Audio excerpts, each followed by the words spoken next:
नमस्कार दोस्तों, बिहार चुनाव आ रहा है जिसमें सभी राजनीतिक दल बड़े जोर शोर से नई ऊर्जाओं के साथ हमारे बिहार में नई सरकार को गठित करने के लिए अपने अपने दांव पेच शुरू कर चुकी है। कोई फ्री में ये बांट रहा है, कोई फ्री में ये बांट रहा है, कोई ये देने के वादे कर रहा है तो कोई ये देने की वादे कर रहा है। ऐसा लग रहा है जैसे हमारे बिहार में चुनाव नहीं एक मेला है और जिसे देखकर ऐसा लग रहा है कौन सी पार्टी किसको अपनी ओर आकर्षित करेगी।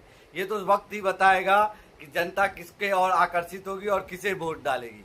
यहाँ पर एक तरफ एनडीए की गठबंधन है तो दूसरी तरफ महागठबंधन है, जो मुझे लगता है कि हर साल हर 5 वर्षों के बाद नए नए स्कीम लेके आती है। ऐसा लगता है जैसे आप किसी मॉल में गए हैं और वहाँ पर जैसे लगता है कि इस कंपनी के साथ ये फ्री, इस कंपनी के साथ ये फ्री, वही एक चुनाव है। लेकिन मुझे लगता है कि हर जनता को अपनी बुद्धि, विवेक और सोच समझकर फैसला लेना चाहिए कि किसे वोट देना हमारे लिए सही साबित होगा, हमारे राज्य के लिए, हमारे समाज के लिए। अभी जो सरकार पिछले 5 साल में बिहार में काम की है, उनके कामों को देखकर या नई जो अभी एक पार्टी आई है जन स्वराज, उनके विचार जो नए नए आए हैं, लेकिन उनसे लोग को थोड़ा सा डर ये लग रहा है कि एक जो हमारे मान्यवर पढ़े लिखे दिल्ली में नेता थे केजरीवाल जी, उनके कर्मों को देखकर लोगों को डर लग रहा है कि ये भी कहीं केजरीवाल नहीं बन जाए, क्योंकि दिल्ली में जो उन्होंने किया वो सब आप सभी लोगों को पता है। क्योंकि केजरीवाल केवल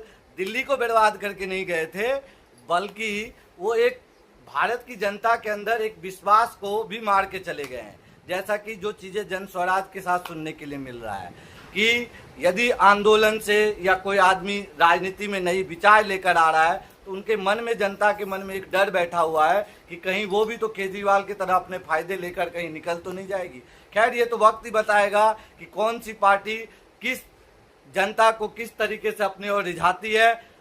आगे की रिपोर्ट के लिए आप बने रहिए। इस चुनाव को मैं नए अंदाज में आप लोगों तक पेश करता रहूँगा और रोज़ नई नई चीज़ें बताऊँगा। हालांकि कुछ सीटों पर सभी दल ने अपने अपने उम्मीदवार घोषित कर दिए हैं। हमारा क्षेत्र आता है झंझारपुर, वहाँ से नीतीश मिश्रा जी को उम्मीदवार घोषित किया गया है। वो कई सालों से वहाँ के विधायक हैं। देखते हैं कि इस बार जनता को अपनी ओर खींच पाते कि नहीं खींच पाते हैं, ये तो वक्त ही बताएगा।